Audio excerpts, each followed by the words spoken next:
L'homme le plus redouté de l'Allemagne nazie n'est pas mort sur un champ de bataille. Il est mort terrifié, vulnérable et en fuite. En mai 1945, Heinrich Himmler, architecte de l'Holocauste et l'un des criminels les plus puissants de l'histoire, ne donnait plus d'ordre et ne décidait plus du sort de ses victimes. L'homme qui avait banalisé le génocide et transformé le meurtre en routine n'était plus qu'un fugitif parmi d'autres, errant sur les routes d'un pays dévasté. Mais l'histoire ne s'arrête pas au papier de capitulation. Que se passe-t-il lorsqu'un homme qui contrôlait la mort elle-même est finalement contraint de l'affronter? À quoi ressemble la justice lorsqu'elle se présente aux portes du mal absolu? Voici le récit du dernier jour de la vie d'Heinrich Himmler. L'Allemagne de mai 1945 offrait un paysage de désolation. Les villes gisaient mains débrisées comme des os mis à nu, leurs bâtiments réduits à l'état de ruines et de cendres. Les routes étaient inondées par des flots incessants de réfugiés, de soldats vaincus, de veuves et d'orphelins, des gens errant sans but précis, mus par le seul instinct de survie. Le Troisième Reich avait cessé d'exister 2 semaines auparavant, mais ses criminels les plus dangereux tentaient encore d'échapper à la justice. Himmler était l'un d'eux. Autrefois, second seulement après Hitler, il avait commandé un empire bâti entièrement sur la peur et la violence systématique. Plus d'1 millier de camps de concentration disséminés à travers l'Europe occupée. Des centaines de milliers de SS exécutant ses ordres. Des programmes de déportation qui traitaient les êtres humains comme du fret sur des manifestes ferroviaires. Des budgets qui engloutissaient des parts considérables de l'économie de guerre allemande. Il avait signé des ordres scellant le destin de millions de personnes, souvent d'une écriture soignée et avec un calme bureaucratique, comme si organiser la mort n'était qu'une simple tâche administrative. Désormais, dépouillé de tout pouvoir et de toute autorité, il marchait. Déguisé en sergent de la Wehrmacht, démobilisé du nom d'Heinrich Hitzinger, Himmler avançait péniblement sur les routes poussiéreuses du nord de l'Allemagne, les pieds couverts d'ampoules et le visage marqué par l'épuisement. Sa moustache, autrefois si caractéristique, avait été soigneusement rasée. Un cache-œil dissimulait un de ses yeux, non pas à cause d'une blessure réelle, mais uniquement pour modifier suffisamment son apparence afin de passer inaperçu de loin. Du moins, c'était l'espoir désespéré. Il était accompagné de 2 hommes qui avaient jadis vécu dans le confort et les privilèges, tandis que d'autres mouraient de faim derrière des barbelés, son médecin personnel et le chef de sa garde rapprochée. Ces hommes, qui avaient connu l'autorité, le pouvoir et une sécurité absolue pendant des années, étaient désormais réduits à dormir dans des granges abandonnées, à voler de la nourriture dans des fermes désertées et à éviter les grands axes routiers comme de vulgaires criminels en fuite.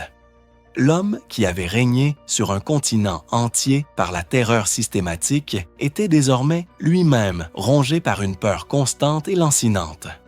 Le renversement psychologique fut complet et absolu. Chaque kilomètre parcouru vers le nord augmentait de façon exponentielle.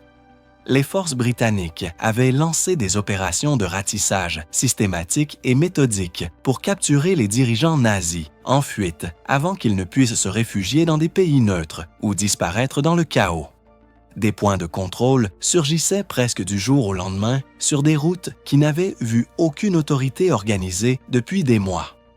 Les soldats portaient des photographies et des descriptions détaillées. Des visages gravés dans leur mémoire par d'innombrables briefings et listes de personnes recherchées diffusées au sein des forces d'occupation. Le visage d'Himmler y figurait en bonne place, lui qui était l'un des hommes les plus recherchés d'Europe. Au premier point de contrôle, près de Bremervörde, la chance leur a souri de justesse. On a jeté un coup d'œil rapide au papier, apposé machinalement les tampons et le groupe a été laissé passer sans interrogatoire poussé. Aucune question indiscrète, aucun retard significatif, le genre d'échappée de justesse qui fait croire à un fugitif désespéré que la survie est encore possible. Mais la chance, comme l'histoire le prouve sans cesse, ne dure pas éternellement. Quelques heures plus tard, un autre point de contrôle. Une autre inspection, mais cette fois, le sergent britannique qui examinait les documents ne bâclait pas la procédure. un malaise indéfinissable régnait. La posture de ce sergent, supposément renvoyé, était trop rigide, trop militaire. Non pas l'attitude vaincue et épuisée d'un soldat brisé, mais celle d'un homme qui avait passé toute sa vie d'adulte à commander et à exiger une obéissance immédiate. De petits détails ont commencé à s'accumuler et à prendre une importance énorme. Les mains ne correspondaient pas, trop douces, sans les callosités dues au travail manuel ou au combat de première ligne. Les ongles étaient trop propres et soignés. Les papiers de démobilisation mentionnaient des mois de combats brutaux en première ligne, lors d'actions défensives désespérées, mais le corps qui se tenait devant eux racontait une toute autre histoire. Lorsqu'on lui demanda poliment, mais fermement d'enlever son cache-œil pour identification, l'homme hésita une fraction de seconde de trop. La peau en dessous était parfaitement intacte. Aucune blessure, aucune cicatrice, saine, épargnée par la guerre. En cet instant précis, le destin d'Heinrich Himmler bascula de façon irréversible. Il ne fut pas arrêté sur le champ, dans des circonstances spectaculaires. La procédure militaire exigeait une prudence méthodique avec les prisonniers potentiellement importants. Les suspects étaient traités avec soin, transférés systématiquement et interrogés en profondeur selon la procédure établie. Il fut embarqué dans un camion militaire britannique, s'accrochant désespérément à son faux nom et à son identité fabriquée, croyant encore que des paroles bien choisies et un sang-froid maîtrisé pourraient même le sauver de ce qui l'attendait. L'ironie amère était presque suffocante dans sa plénitude. Des camions identiques à celui-ci avaient jadis transporté d'innombrables prisonniers vers les camps que son système administratif avait construits et entretenus. À présent, il le transportait dans la direction opposée, vers la reddition de comptes, vers le jugement, vers la justice. Tandis que le véhicule traversait lentement des villes dévastées et des cités lourdement bombardées, Himmler contemplait en silence les ruines du monde qu'il avait contribué à détruire. Hambourg, réduite à des carcasses de métal tordues et à des décombres. Brême, brisée en fragments méconnaissables. Le Reich millénaire, censé dominer l'Europe pendant des siècles, s'était effondré en seulement 12 années brutales. Bien dissimulés dans ses vêtements se trouvaient bien plus que de faux papiers et des documents falsifiés. Il portait sur lui des notes détaillées, des ordres codés, des listes exhaustives de noms et de contacts, des plans élaborés pour un avenir qui n'existait plus et n'existerait jamais. Même vaincu, son esprit méthodique continuait de s'organiser compulsivement, de catégoriser mécaniquement, de tenter d'attribuer les responsabilités et de maintenir un semblant de structure. Le contrôle était la seule chose à laquelle il ne pouvait psychologiquement pas renoncer, même maintenant. Au centre de détention de Lunebourg, le traitement était froid, mécanique et efficace. Formulaire d'admission standardisé, photographie d'identification sous différents angles, empreinte digitale complète. Cette même efficacité bureaucratique qu'Himmler avait perfectionnée et utilisée comme une arme était désormais systématiquement retournée contre lui. Une fouille approfondie initiale révéla une capsule de cyanure soigneusement cousue dans ses vêtements, une technique de suicide bien connue des responsables nazis capturés et en attente de jugement. Elle fut immédiatement confisquée. Les gardes étaient déconvaincus que le danger principal était écarté. Ils se sont trompés de façon catastrophique. Ce que personne n'a trouvé lors de la première fouille, c'est la seconde capsule, bien plus petite, en céramique, ingénieusement dissimulée dans une fausse dent spécialement conçue. Une ultime assurance, préparée des années auparavant avec la méticulosité qui la caractérise. Une voie d'évasion totalement privée, nécessitant aucune autorisation ni opportunité extérieure.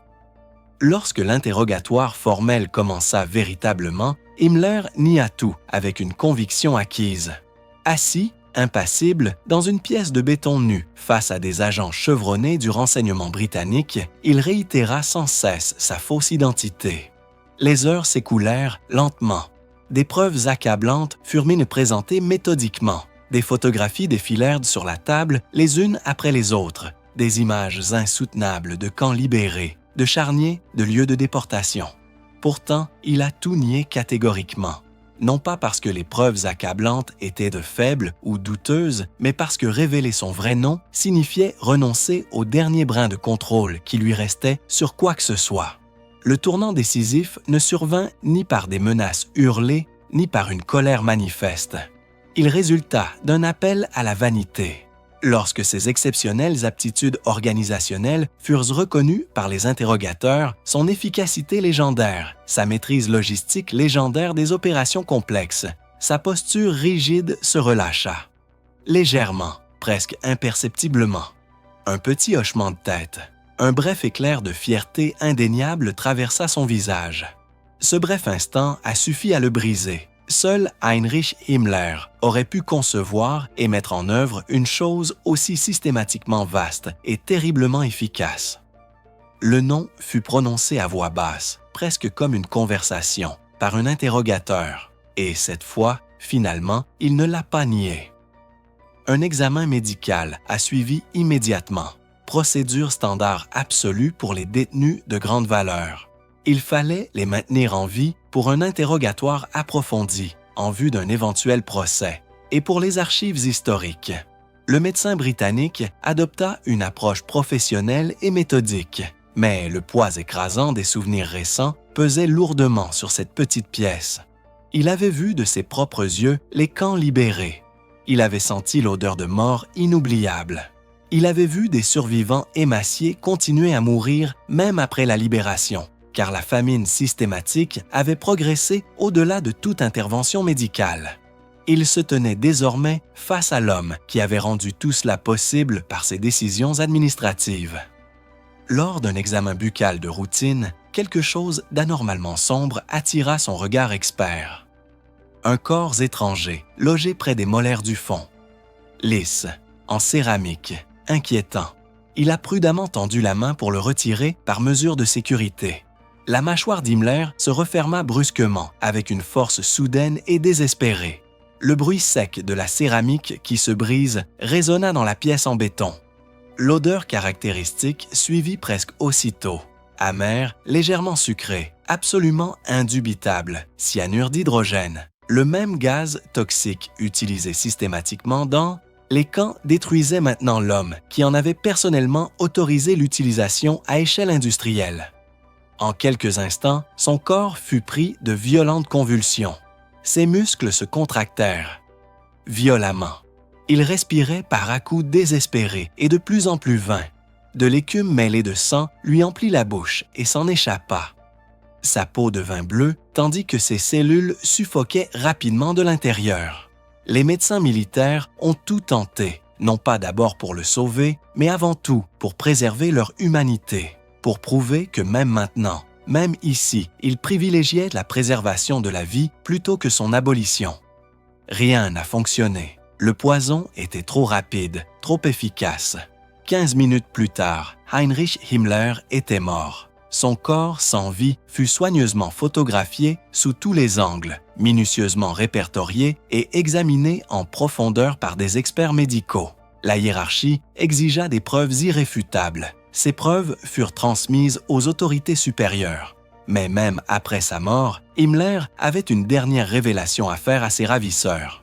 Dissimulés dans ses vêtements se trouvaient des microfilms, des documents soigneusement préparés détaillant des réseaux d'évasion complexes, des comptes financiers cachés, de longues listes de noms et de contacts, des itinéraires préétablis à travers des pays neutres. Une infrastructure conçue spécifiquement pour sauver les criminels nazis après une défaite inévitable.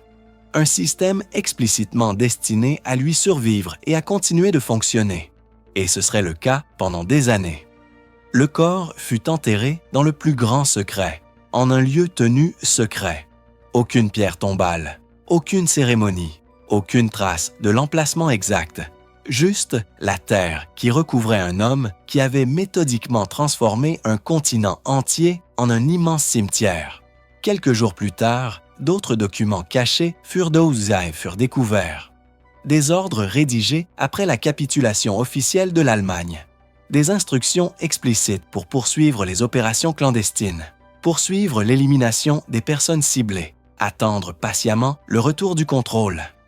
Même en cas de défaite totale, il estimait que la mission restait inachevée. Dans une tombe anonyme, Heinrich Himmler repose, oublié de tous sauf des historiens.